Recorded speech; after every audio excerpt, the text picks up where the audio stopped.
He helped her, unaware that she was the richest woman in the galaxy. The hangar's steel walls hummed with energy, glowing with cold light. It was just another late shift for Kai Rendell, mechanic, scavenger, and ex-soldier who found solace in fixing what others broke. The new arrival, however, was anything but ordinary. She emerged from the belly of a sleek, matte-black warship that shimmered with alien alloys, her silver hair cascading over a hardened body clad in tactical armor.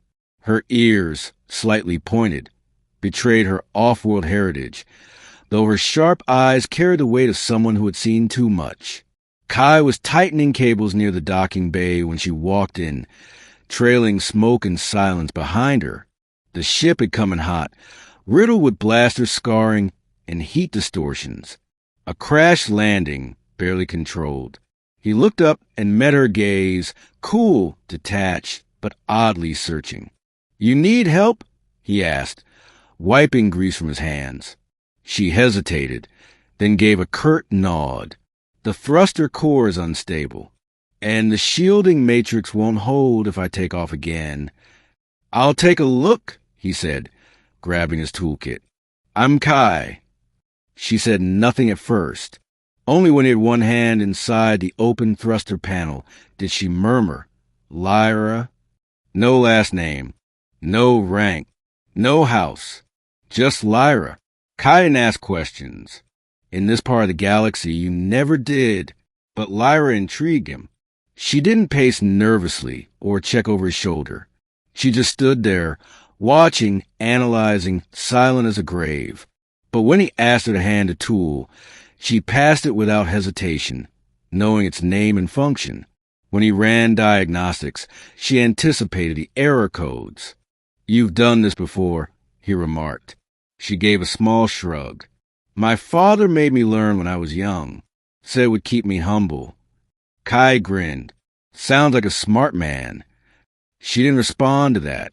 By nightfall, Kai had patched the worst of it. The ship wouldn't win any races, but it could fly.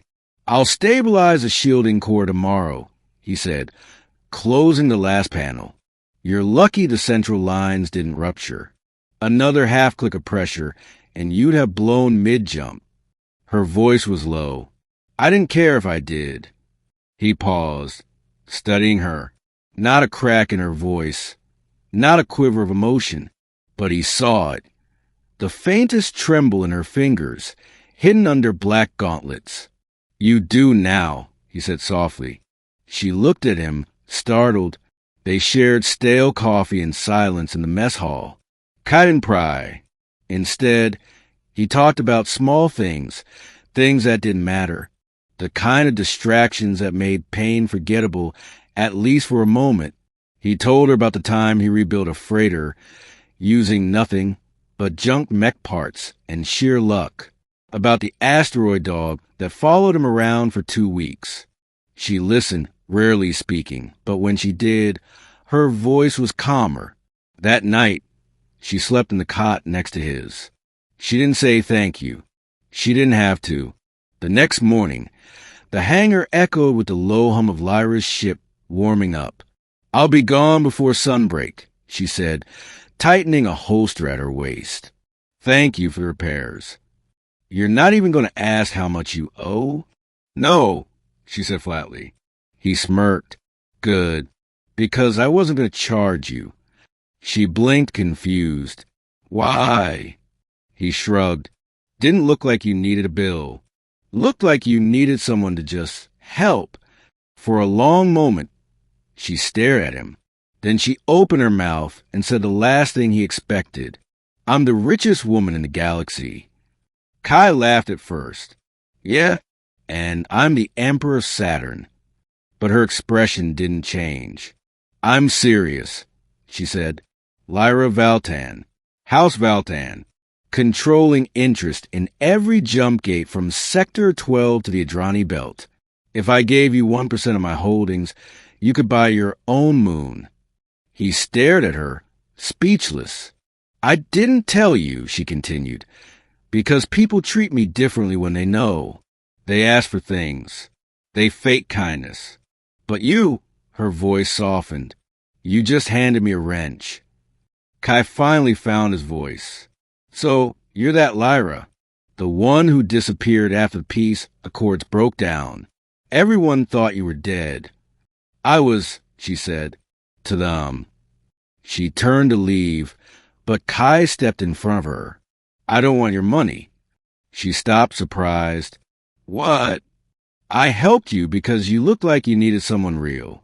If I wanted profit, I have sold your ship's tech on the black market by now. Her gaze searched his face, uncertain. Then what do you want? He hesitated. Dinner. One real dinner. No titles. No credits. Just two people. The silence between them stretched. Finally, she smiled, a small, unsure thing. But real. Fine, she said, but I'm cooking. Weeks passed. She stayed. Not long. Just long enough to fix the ship right, to breathe, to let herself laugh again. They shared stories. They argued over ancient holovids. He taught her how to weld with his eyes closed. She taught him a silent language used only among high-born diplomats.